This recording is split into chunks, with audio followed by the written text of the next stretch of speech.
That's fine.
They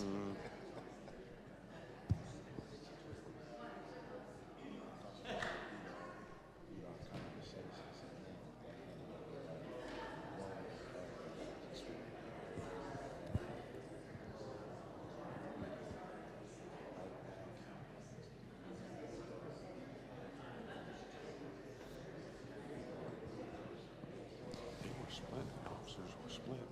Half of them didn't want the story to come out at all. For fear of maybe that trigger.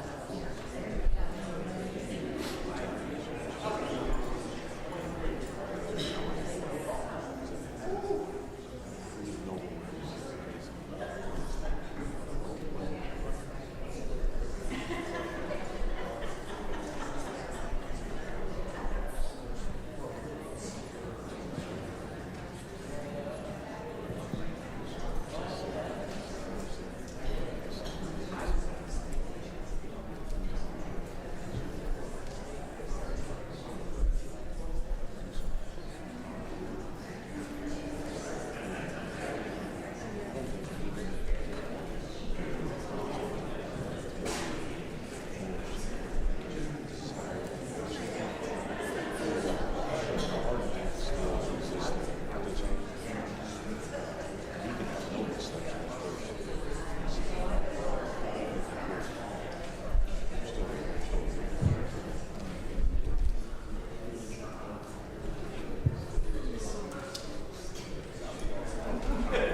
It's good. You're right in that. This is Darian, and this is Michael. I started thinking he knows that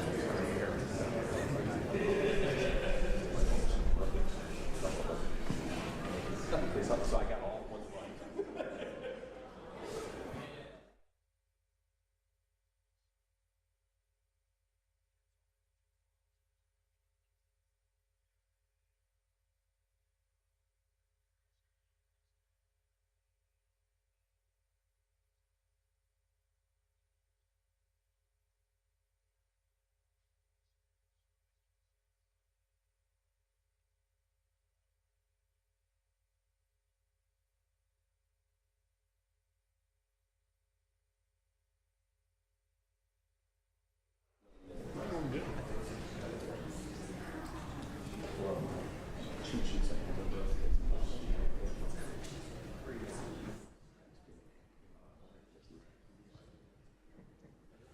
Good evening, and thank you for being here to share with us. This is our third in our series of Hear My Story, and we are so fortunate to have 5 incredible guests with us tonight, and I get the privilege of sharing about that much about them.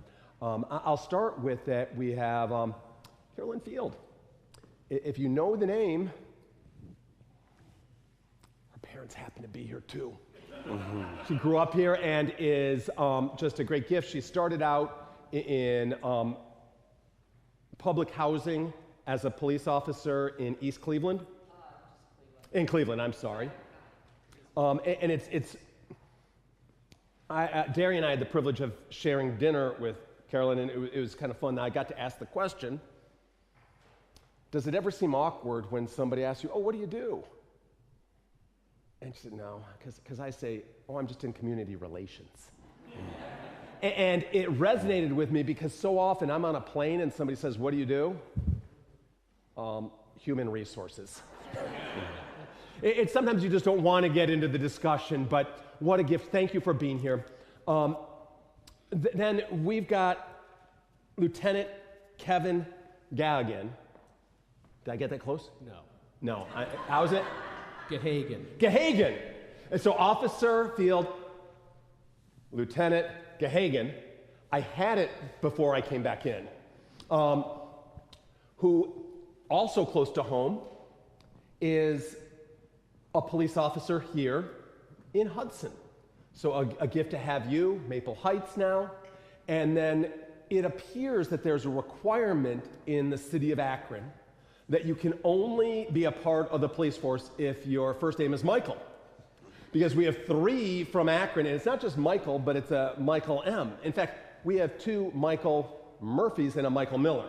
So we'll start with, we have, it'll make better sense, Michael Murphy Sr., or the Reverend, I'm sorry, I'm pointing too far. My eyes are looking there. Michael Murphy Sr., Reverend Murphy, who is both a pastor in Akron and also is the chaplain of the Akron Police Force. And Michael Murphy Jr., who is a sergeant on the Akron Police Force, and we're thankful to have you.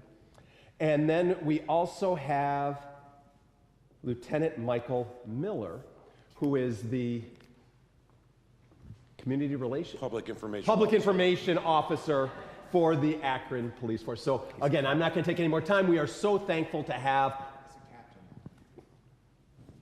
Captain. When did you get? See, they didn't correct that on here for me. Don't worry about it. Captain, thank you. Yeah. Wow, I got that wrong. I apologize. I got a lot of those wrong, including Gahagan. And then I got that wrong again, didn't I? Yeah. So that makes it clear that I need to step down and let you continue on. We are just so grateful to have you here, so thank you.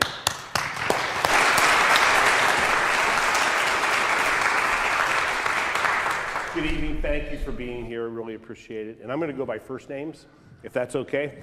And when I say Michael, I'll look at you, so we'll know which Michael we're talking. I think you go by Mike. Either or. Right? Whatever Okay. rolls on. Yeah. Well, thanks a lot for being here. And we're just going to ask you questions because we really want to get to understand your stories, being peace officers and police officers, and or a pastor to the police department, and what that's like. But first, we want to know, like, how did you get into this job to begin with? Like, what inspired you to be a police officer? And we'll start with Michael. Yes, so, sure I'm on. You're on.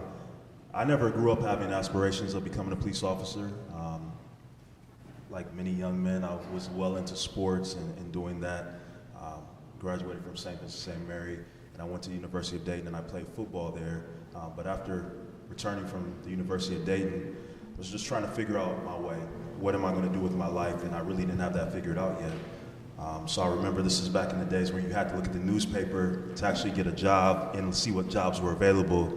I remember looking through the newspaper, and it was my girlfriend at that time pointed it out to me and said that I would be, you should apply, you should look into this. And I wasn't really about it.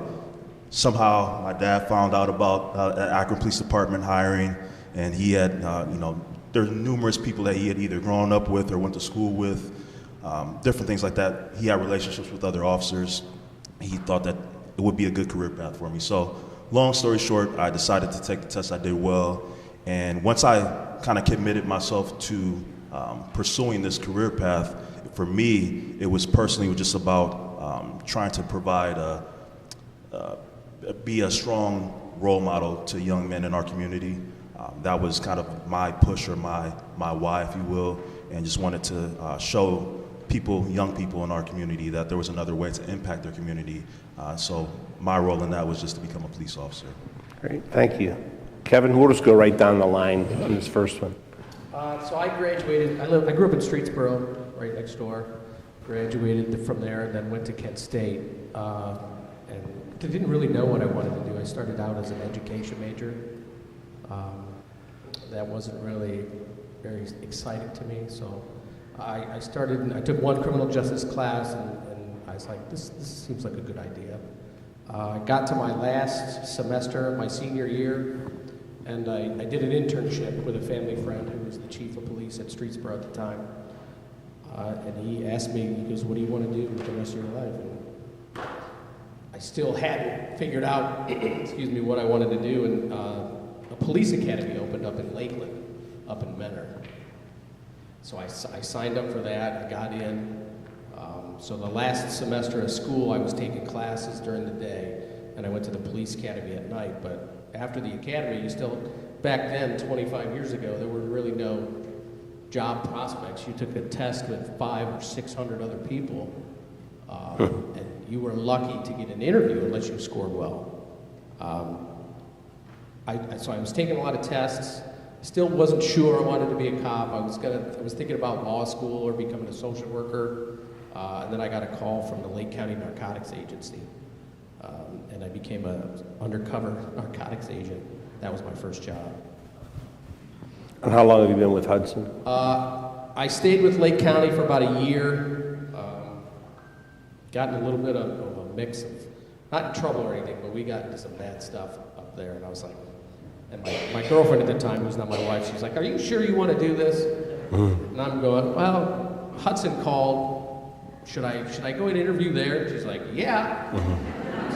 Dummy. So I got the job here in Hudson, and I've been here for the last 24 and a half years. 25 years in May it'll be. Thank you. Michael, how long have you been on the force? So over 16 years, almost going on 17 years. Okay, thank you. Carolyn? Oh, no. Okay. So as I said, I grew up in Hudson, and I graduated in 2006. Then I went to college at Muskingum College for art and business, which has so much to do with what I'm doing right now. So I did the business thing when I graduated. I've always wanted to be a cop, but I didn't really know how to do it.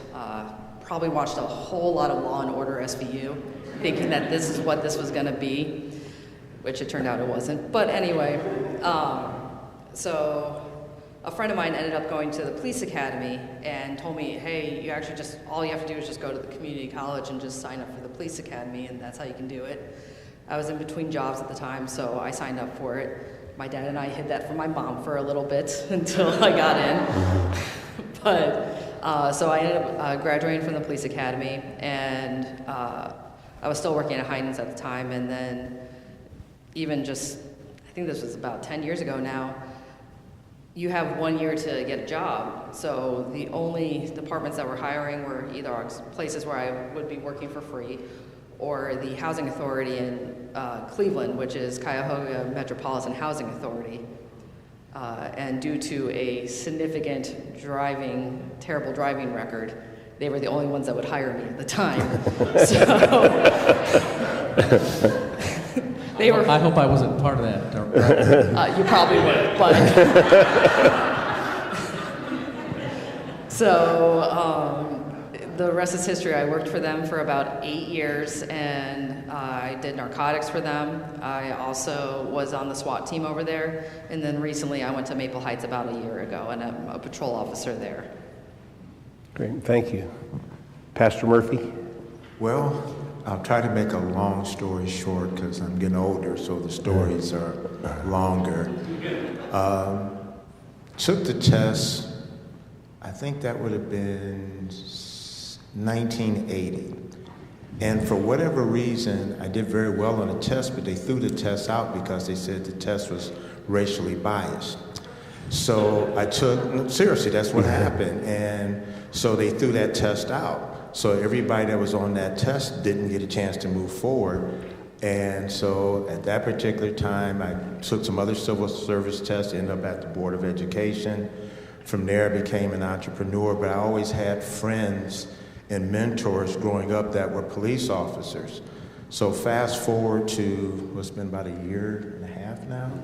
You know, we had the Jalen Walker incident, and my son says, "Hey, Dad, a lot of officers are hurting. Can they come to the church to have a place just to talk, vent?" And I was like, "Sure." And so from that kind of opened up the door for me to be the chaplain of the police department. When I was asked, it wasn't something that was on my bucket list. It really wasn't. I mean, I was an entrepreneur, check that box. Pastor, check that box. Husband, grandfather, all those things, but the chaplaincy wasn't something that I aspired to. But the crazy thing is, and we're in the house of God, so, faith and circumstances have a way of putting you into your destiny. And so it was funny, after I became chaplain, one of my close friends died. And his father was the one that baptized me. And so I went over to the house, and his fiance, she came out and she says, "I have something for you." I did not know, and I knew this man the majority of my life, that he was a chaplain in World War II. I have his crosses that was on his uniform. Then, we had an incident when I was pastoring down in Jackson Township where a young man fortunately lost his life at school. And his dad was active military, so I met the chaplain for Fort Bragg. I met the Life Flight chaplain from Children's Hospital.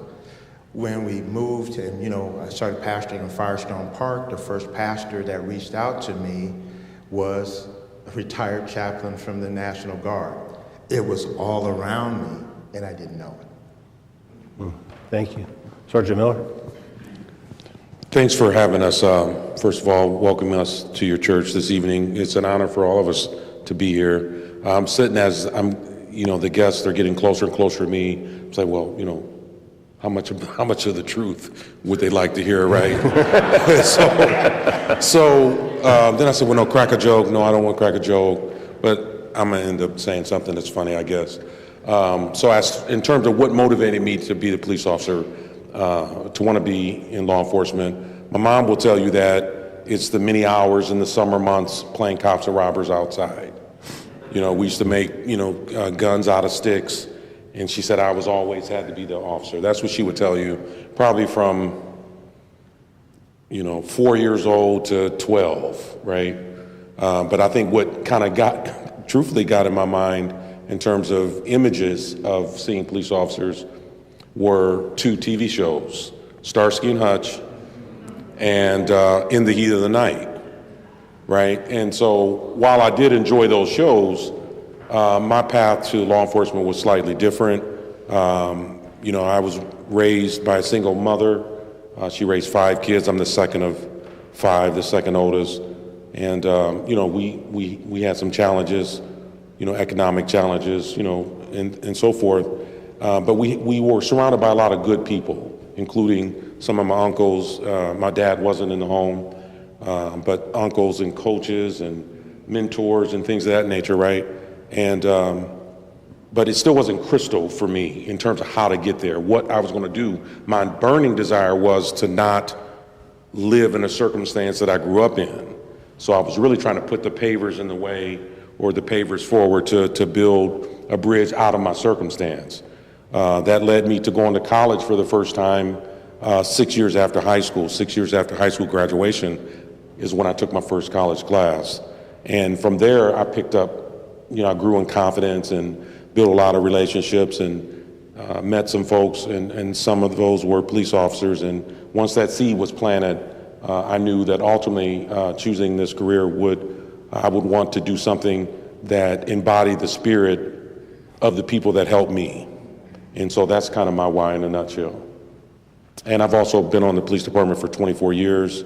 I had the fortune of being promoted for the 3rd time just this past September to the rank of captain. Thank you. And I'm surrounded by great people that I work with, and my heart and mind beats toward all things community. So that's why I'm here.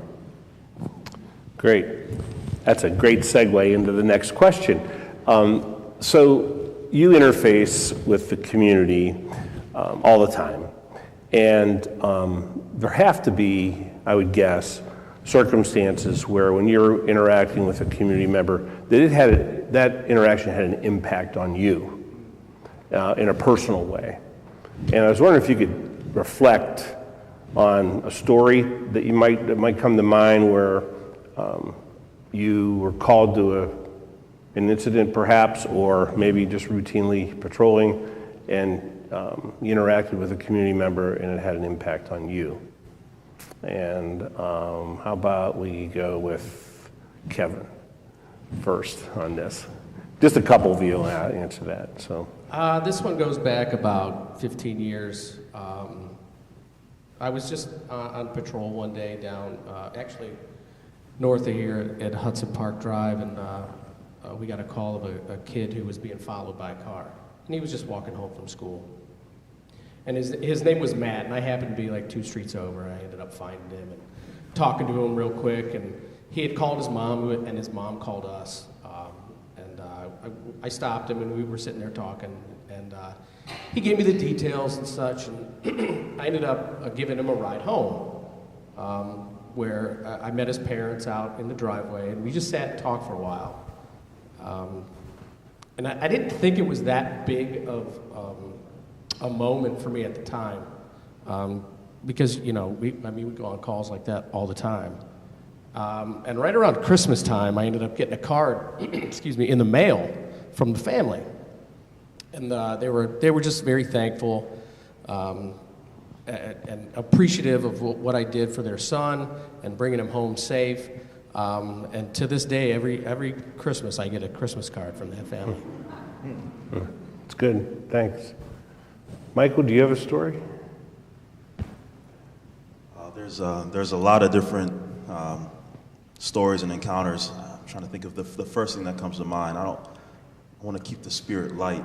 There's a lot of dark and morbid things that we see from time to time. But can you ask the question one more time? Sure. Have you ever interacted with someone in the course of doing your job where, you know, that really had an impact on you? You really, you know, carry that with you yet? And it can be in a positive way. Yeah. Yeah, so there was actually it's interesting because most oftentimes when you deal with certain people that are related to certain types of crimes, you have, you know, as police officers, as, you know, just people on the audience, you have a certain perception of someone. Oh, this person's a drug dealer, this person is a murderer, or whatever the case may be. So this is probably going back maybe 13, 14 years ago at this point. I was working with a person in an area in which I don't normally work. So oftentimes, like at least in Akron, you have a set district that you may work, or sometimes you'll jump around. I was a newer officer, and the person that I worked with regularly had a day off or was on vacation or something like that. So I worked with another officer, but this officer was much more experienced than I, had been on the department for quite some time. And we were driving southbound on Grant Street, which is going into like South Akron and Firestone Park area, and we saw a car off to the side of the road. And it appeared like there was an argument, or the doors were open, there was a male and a female that were arguing with each other. And, you know, we stopped, we swung around, and both of us got out trying to see what was going on with these people. So they were in some sort of domestic dispute. And long story short, I remember trying to get the man's information, and he acted as if he didn't know his date of birth and his social security number. That was a red flag. Most adults are, you know, readily aware of what that is. We go back and forth, and at this time we didn't have some of the technologies and things that we have in our cars today, so we had to take that person downtown to identify him because he wasn't cooperating with giving us the information. But throughout that entire interaction, even though he was not willing to be cooperative with me, I treated him with respect, talked to him in the way that I would want someone to talk to one of my family members, and those types of things. So essentially you like run a fingerprint scan, and they'll check different systems to see if any hits come back. At that time, it took a lot longer than what it would take for us to do something like that right now. But in between that time, he and I were in this room, and we're just kind of talking back and forth. And for whatever reason, I attributed to the way that I was handling him and the way I was talking with him. He just felt that he wanted to let all this stuff out.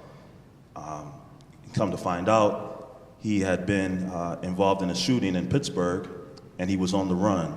And this had happened maybe a year prior, and he ended up telling me events and all the things that led up to this shooting that happened outside of a nightclub.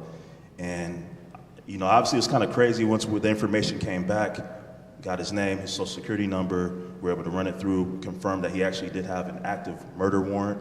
So it's just like, you know, just never know exactly who you're dealing with. But again, he gave me a lot of information, and he just said that he just felt comfortable talking to me. So obviously we had to, you know, we sent him to jail. I think maybe within a year of that time, I get a subpoena from, I think, Allegheny County or whatever county that is out near Pittsburgh, and I had to drive out and testify in this particular trial. But it was interesting because a lot of the information that he gave me and I was able to provide during that trial ultimately led to him being convicted of that particular crime. And it's interesting because it made an impact on me just because I knew that he probably wouldn't have given me that information, and he could have, it would have been difficult for that police department to get that information, that critical information at that time, once he would have been in jail and knew that he had been caught, if you will. But it left something with me that I guess impacted the way that I deal with and talk to people along my the course of my career, and just knowing how important each interaction is and the positive things that can come out of it. Again, somewhat bad because it ultimately impacted his life and he impacted someone else's life, but that information also helps someone else get closure that they may not have otherwise had. So. All right, good, thank you. That's great. I think we'll move on to a new question, and Karen, you can be the first one for this one, okay?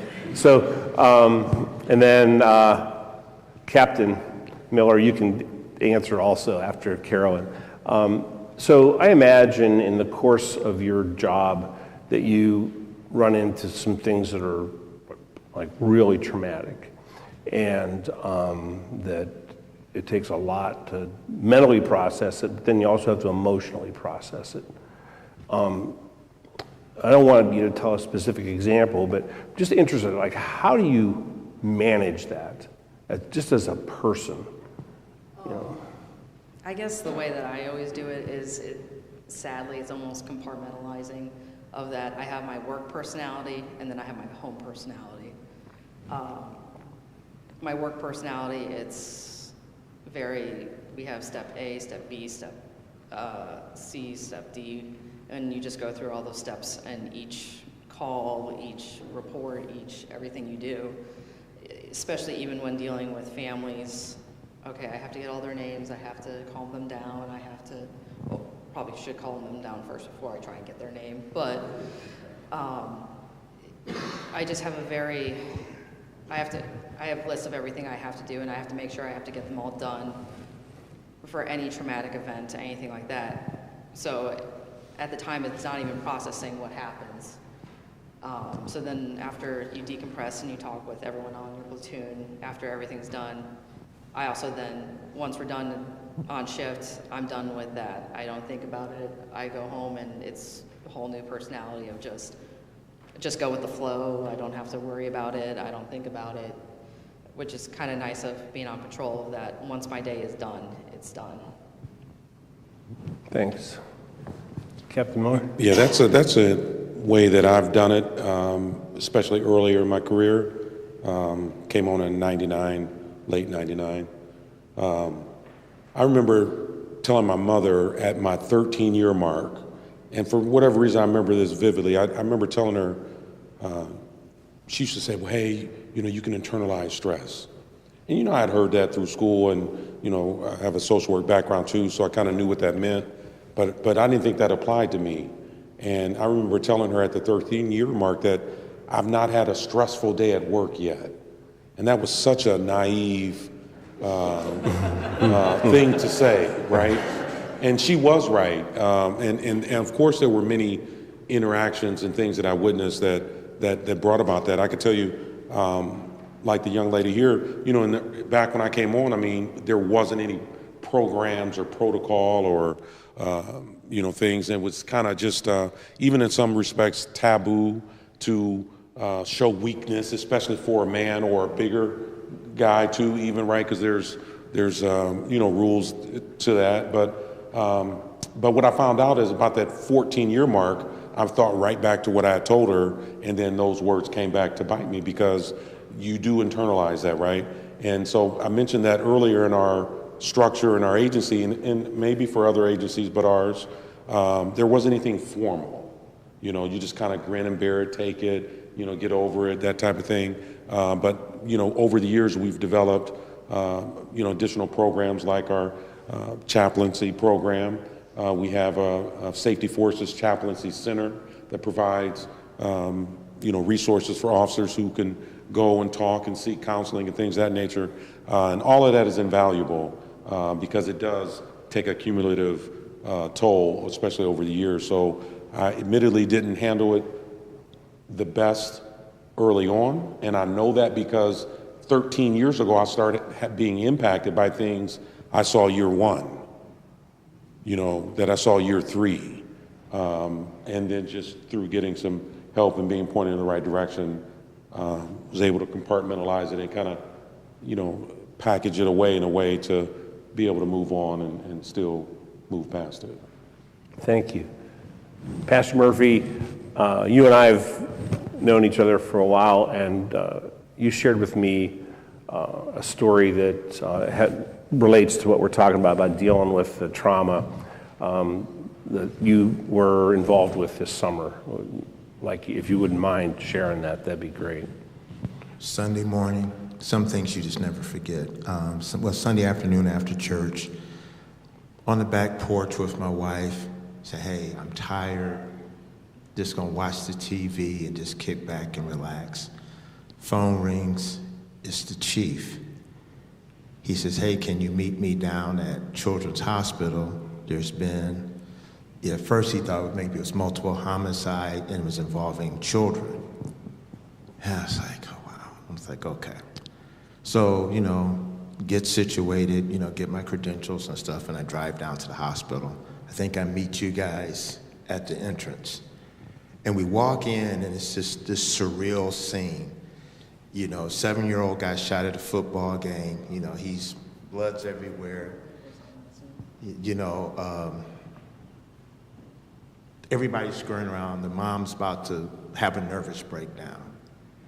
But there's this image that stays in my head of the police officers that didn't have to be there, that were there, and they all were in postures of prayer because this is a child. And, that's just an image, because that was my second critical incident that I had went on. I guess if me and you are on an incident together, it's not going to always be good. But it was just something about that. And, if you don't believe in miracles, this young man was a miracle. He had 3 surgeries in less than 2 weeks. The bullet went through his chest, through his lung, through his diaphragm, shattered his spleen, ripped open his colon, went around and lodged behind his artery, his aortic artery.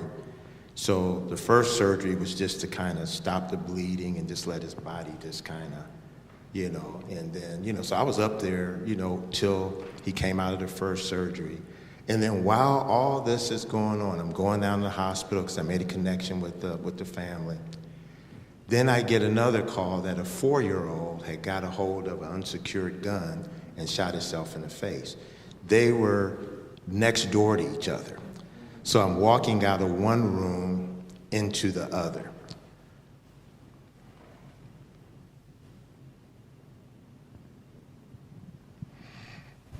The 4-year-old didn't make it.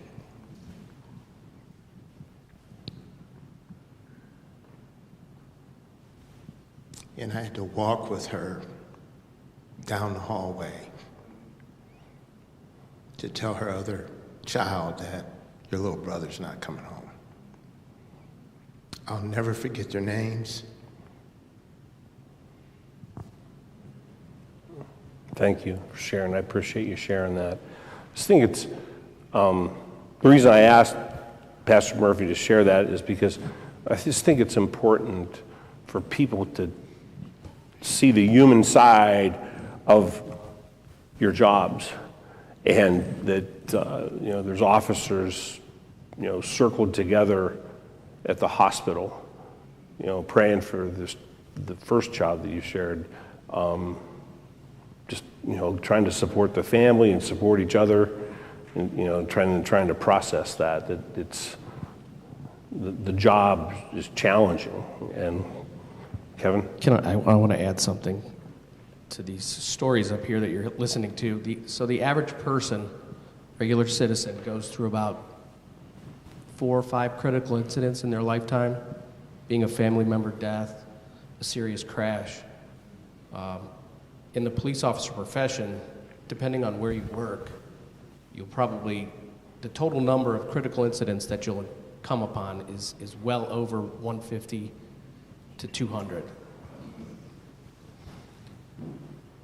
And that eventually takes a toll. The Safety Forces Chaplaincy Center, I do some peering there, so we kind of equate it to sometimes you're getting eaten by little ducks. Some critical incidents aren't as serious as other ones, but then sometimes you run into that big bear, and it all comes crashing down. Those ducks and those bears all get together, and sometimes bad things happen. But there are resources out there that are really coming to light within the past 5 or 10 years that are really helping the profession out. Thank you. I'm good. Thanks for sharing that. I had a chance when I was in Leadership Akron to do a police ride-along with the Akron Police Department, and it was the overnight shift in Summit Lake. And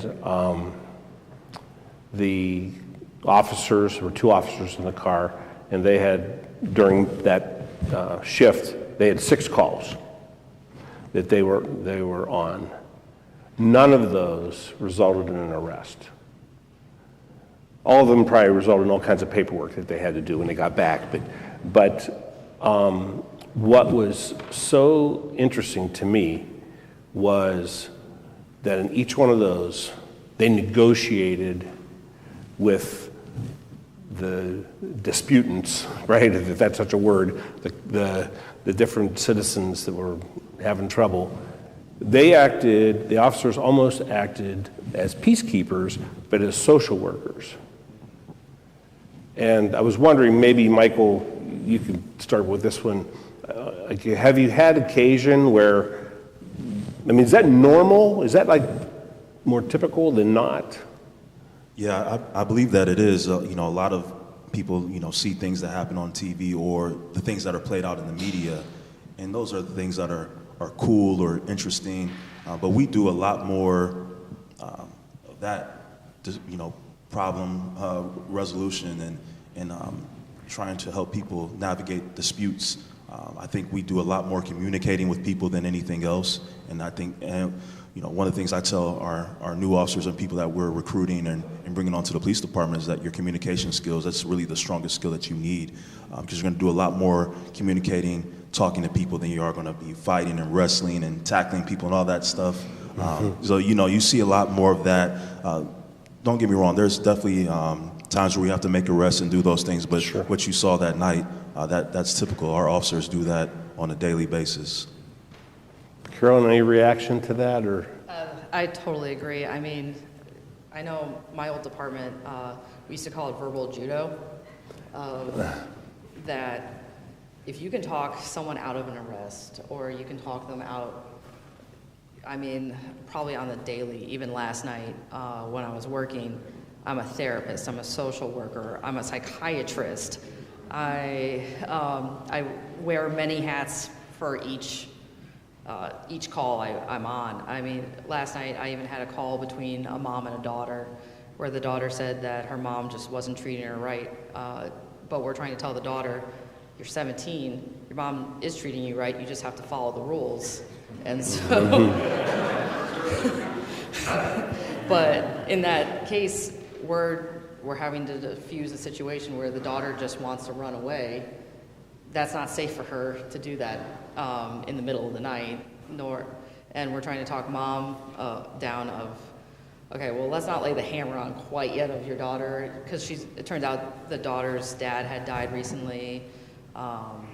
She is suffering from other depression issues. She has ADD, she has ADHD, just all multitude of things that we're now getting her some help that she needs. But just for me, a win is that I can talk families into at least being copacetic at the moment of that. I don't want to arrest anyone for a domestic. I don't want to. That's not my goal. My goal is to make sure that everyone's happy and safe is the biggest thing. And if I can talk someone into being happy and safe, or at least calm and safe, I'll take that as a win any day. Thanks. Yeah. So you triggered a couple of questions. When you're approaching, you receive a call, and so you're going to a home or to an automobile or wherever it might be. What's going through your mind as you're, like, what are you thinking about as you're approaching that? Michael? You know, training, we receive very similar training. You know, the agency doesn't matter. Our training comes from the state, and the protocols for that prepare us to always be vigilant and aware of our surroundings. So when we get even an average call, I mean, it doesn't have to be a fight call or a burglary or robbery, because any call can go south. But when we're approaching calls, typically, you know, we want to take in as much information that the dispatcher gives us and or what we can learn from the computer in terms of what the call history to that location may or may not be. Are there any alerts of anyone with any particular behaviors, especially those that are directed at the police in an aggressive way, any past threats or so forth. And so when we're pulling up, then not only do we have all of that information moving at the same time, but then we're looking at the layout. Typically, what does the front of the house looks like? Are there any trees? Where are we going to park our car? And almost no one parks directly in front of the address. So a lot of the safety things are going through our mind, and really we assume that the scene can be volatile until we can confirm it's not. And we really don't ever truly relax, even from start to finish of the call, but we're not as heightened until we determine, hey, okay, this call is a little lesser of a concern. It could be someone just having some, family problem or something like that. It may not be any violence or serious threat against the police, but we do take all of those factors from A to Z and keep those in mind as we are en route to the call, as we approach the house, and even when we get inside, looking around like, where are the exits? If something happens here quick, okay, where can I put my back onto a wall, and just those type of things. You just constantly always have to, be mindful of those things. So it makes me think, like, when you hear on the news, it was a routine traffic stop. There's really nothing's routine, right?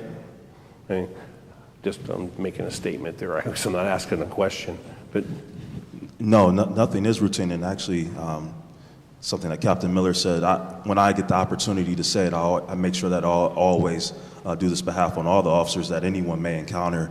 But it's obviously it's a difficult career, a difficult job to have, and all the different things that you have to do, from being a counselor and all the different roles the different hats we put on and the different roles that we play.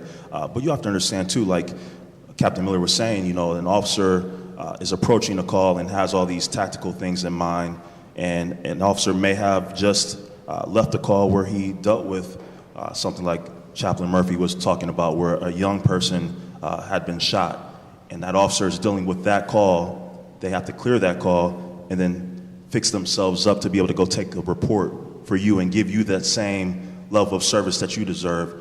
So it's hard because it's like a constant roller coaster, throughout the shift, whether you're working an 8-hour, 10-hour, 12-hour shift.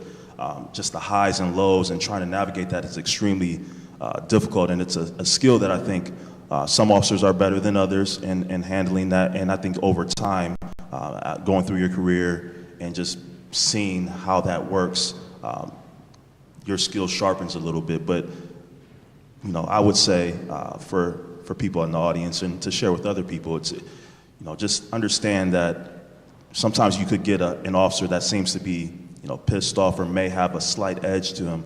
But we have to understand too, the call that the officer dealt with prior to, or the type of person that officer may have just encountered, that has an impact on how they handle their calls throughout the rest of the night. So it's very hard, and there is no routine traffic stop or routine calls. I've seen numerous times myself where I've stopped a car for something minor, a traffic violation or something simple, and then it leads to a gun being in a car or drugs or a person with a serious warrant or something like that. So there's really nothing that's routine. Yeah, thank you. change the tenor of this a little bit. So I got pulled over one time for running a stop sign or not completely stopping at a stop sign. And it was horribly embarrassing because I was coming home from work on a Saturday through the Metro Parks in Cleveland, and I got pulled over by a police officer on a horse. Okay. And so it was Saturday, it was a beautiful spring morning, and everybody was out walking in the Metro Park, and I'm standing behind. I had come from work because we were doing something in the school district. And so I'm standing in my suit beside the horse because she made me get out of the car, and rightly got a ticket. And of course, people driving by, some of them recognized me and couldn't help but blow their horns and wave. So there have to be some numerous things that you've encountered, right, along your tour. Anything come to mind, Kevin? Michael, you got one? I have Okay. one, and to give him time to load one. But this, again, I'm going to embarrass myself, but you guys have to promise not to laugh. Don't laugh, don't take any visual measurements, don't do anything, okay? Do I have everybody's cooperation? So, no, but it was the funniest thing, and I'll never forget it. It was over off a Triplet, and the call was kind of sad. It was someone had died, and we were waiting on the paramedics to come. This is starting off really funny. And so, but I mean, they're going to get me, but you guys can't laugh. I mean, right? So look, so it was like two apartment buildings, and it was like a courtyard of grass in between the two buildings, and probably 20 apartments in each unit, right?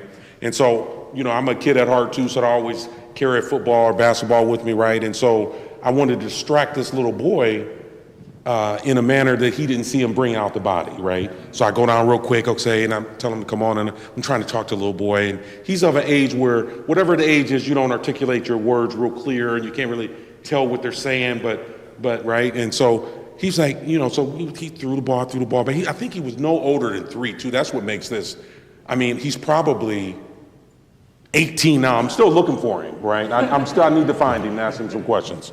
But so I said, hey, I'm talking to him, and he said, I said, what? And he said, and he said, and I'm like, what? And I got closer, right? Now, keep in mind, I promise you, the first 2 times it was not clear. And so I get a little closer, and he said, you got a big head. That's it. And so I wanted to punt him like a football. I'm like, whose son is this?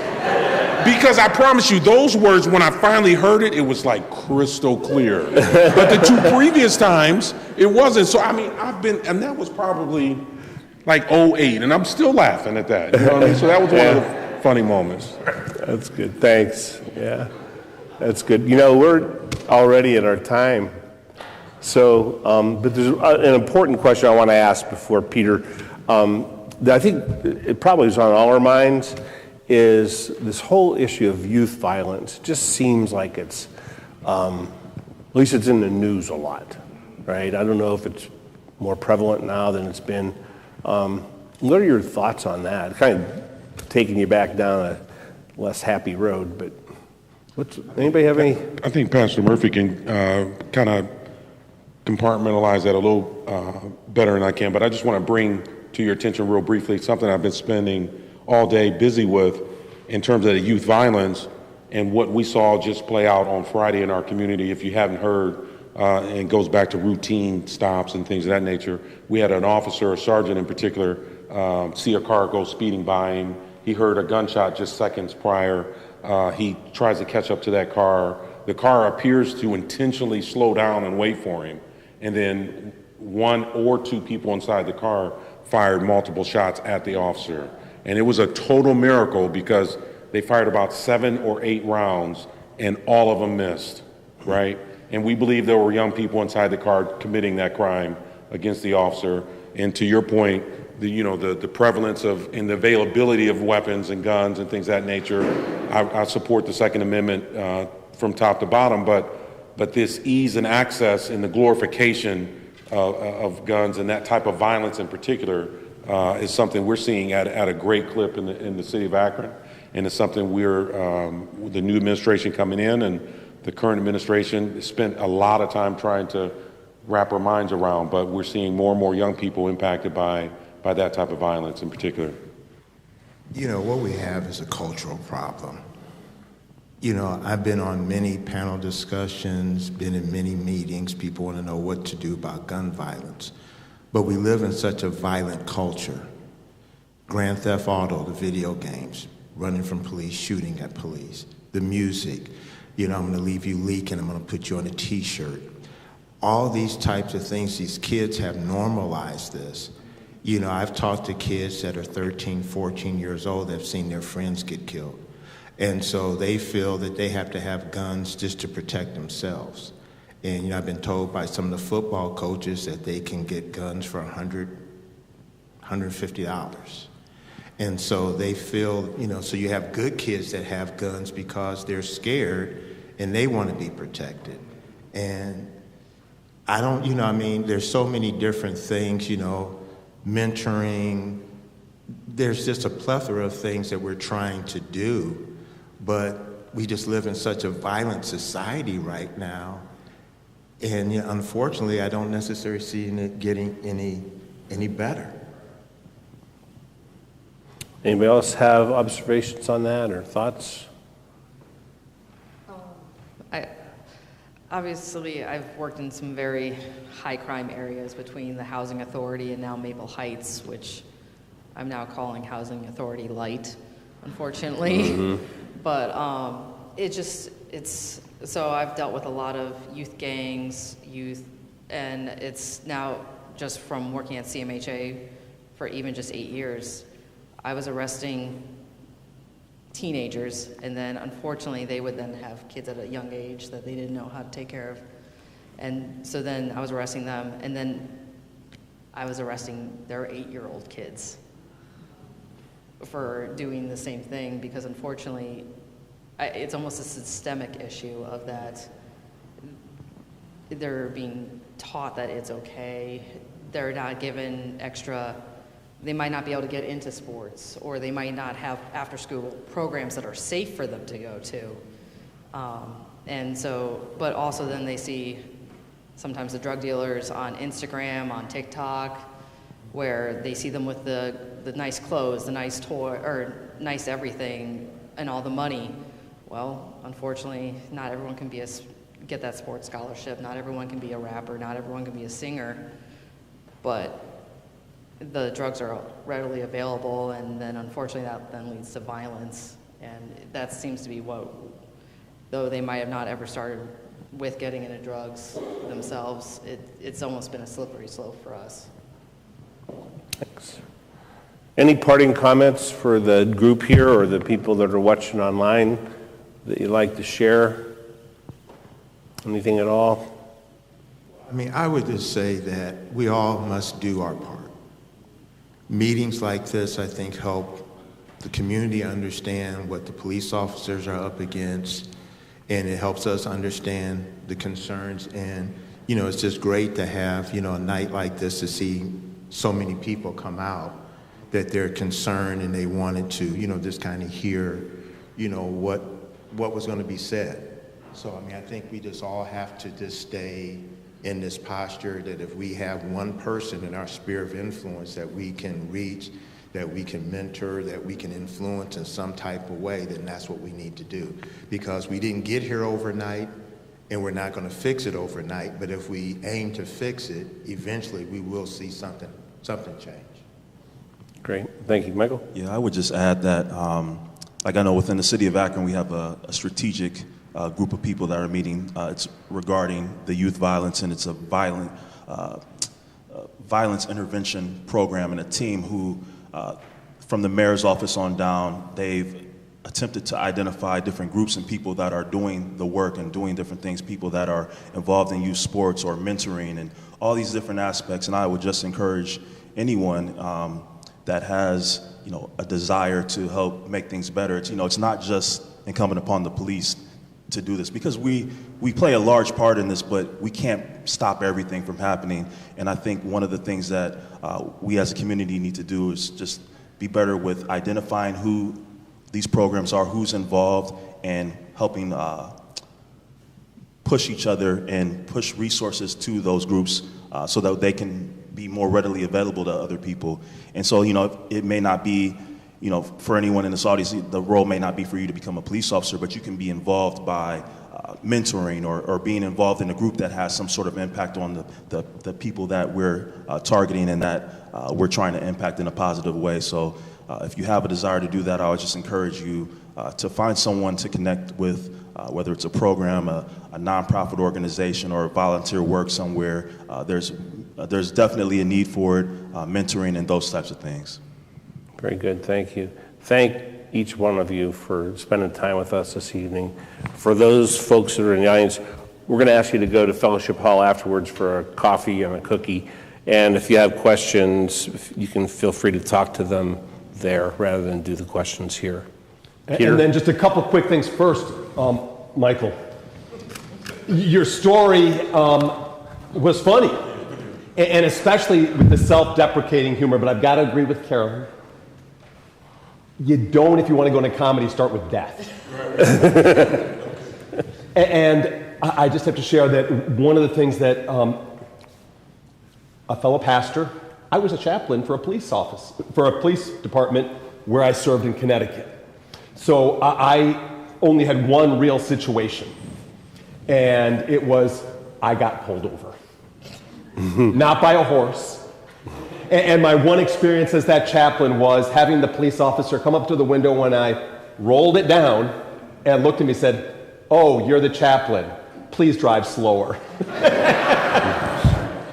But I do really quickly that with Gary talking about his ride along, and 6, 7, 8 calls a night, and you think about how many encounters and all that you do to de-escalate, to keep things healthy, and we see the occasional anomaly that's real and is problematic and needs to be dealt with, like in every profession, every part of our society.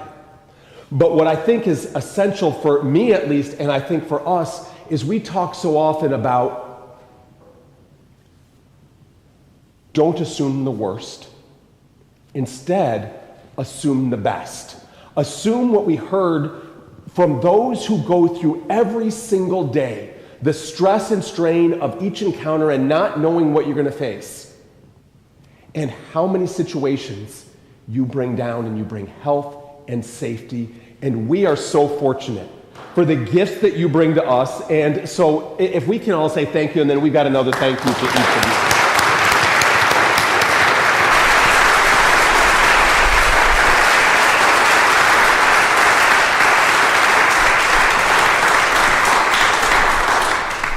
And this is for Kevin. Thank you.